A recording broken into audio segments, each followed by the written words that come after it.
जय हिंद फ्रेंड्स, एक बार फिर से स्वागत है आपका अपने YouTube channel model new class में। जैसा कि हर रोज की तरह फिर से आपके सामने हाजिर है द 5 मिनट मैथ शो।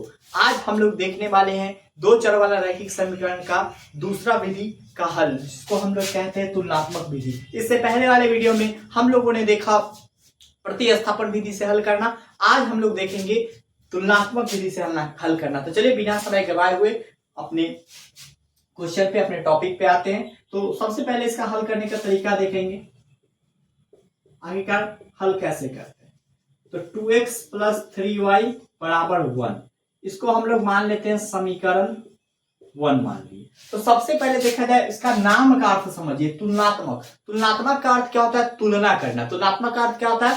तुलना करना। तो हम लोग तुलना करेंगे। तो तुलना किसके करते हैं? बराबरी वाले चीज में तुलना होता है। क्या चीज होता है? बराबरी वाले चीज में। जैसे x का कंपैरिजन x से होगा और y का कंपैरिजन y का तुलना y से होगा। 10वां वाले बच्चा का तुलना 10वां वाले बच्चा का होगा के साथ होगा और 9वां वाले बच्चा का तुलना 9वां वाले बच्चा के साथ होगा। तो वही बात है यहाँ पे, x का कंपेयर x का तुलना x के साथ और y का तुलना y के साथ होगा। तो जैसा कि हम लोग देखते हैं यहाँ 2x + 3y है, तो इससे अगर हम x का वैल्यू निकालेंगे तो समीकरण 2 से भी हमको x का वैल्यू निकालना होगा, फिर दोनों को कंपेयर करना होगा। तो चलिए अभी हम x का वैल्यू निकालते हैं। इससे 2x = 1 - 3y, यहां से x का वैल्यू निकालेंगे तो क्या आ जाएगा? 1 - 3y = 2 ये किसका वैल्यू आ गया? x का वैल्यू आ गया। ठीक, अब समीकरण 2 से हम लोग x का वैल्यू निकालेंगे। समीकरण 2 क्या कर रहा है?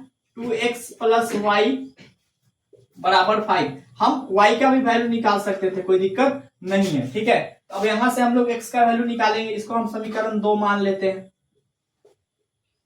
तो यहां से निकालते हैं तो क्या होगा? यहां से x का वैल्यू 2x = 5 - y और x बराबर क्या हो जाएगा? 5 - y/2।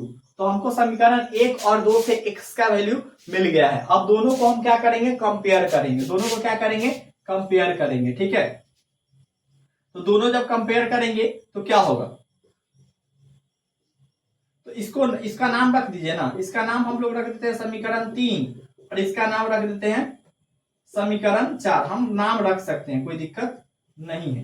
तो समीकरण 3 बराबर समीकरण 4 कर देंगे। तो यहाँ पे समीकरण 3 में क्या है? दोनों का लेफ्ट हैंड बराबर है तो राइट हैंड भी बराबर होगा। 1 - 3y बराबर क्या हो जाएगा? बटा में 2, और यहाँ पे बराबर में इसके क्या हो जाएगा?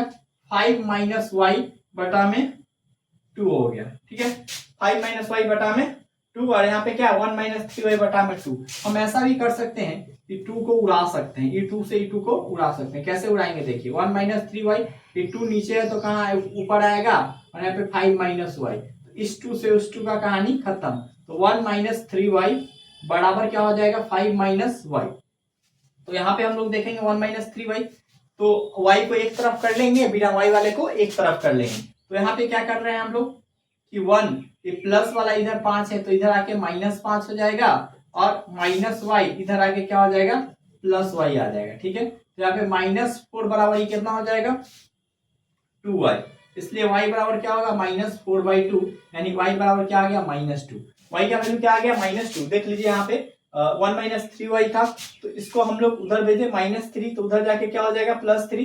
तो 3 में से y गया 2y, और +5 था तो इधर आके क्या हो जाएगा? -5। तो 1 में से 5 गया -4, तो -2 वैल्यू किसका आ गया? y का वैल्यू आ गया। अब हम लोग किस में डालेंगे? अब हम लोग इसका वैल्यू डालेंगे x में वैल्यू। समीकरण किस में डाले बताइए? जिसमें डाले। अब समीकरण हमको 4 थोड़ा आसान लग रहा है, तो इसमें डाल देंगे किसका वैल्यू? y का वैल्यू। समीकरण 4 में y बराबर -2 रखने पर, चलिए रखिए, तो x बराबर 5 - y बटा में 2, यानी 5 माइनस y का वैल्यू कितना है? y का वैल्यू यहाँ पे कितना है? -2 बटा में 2, तो यहाँ कितना हो जाएगा? 5 + 2 बटा में 2, यानी 7/2। इसका आंसर क्या है?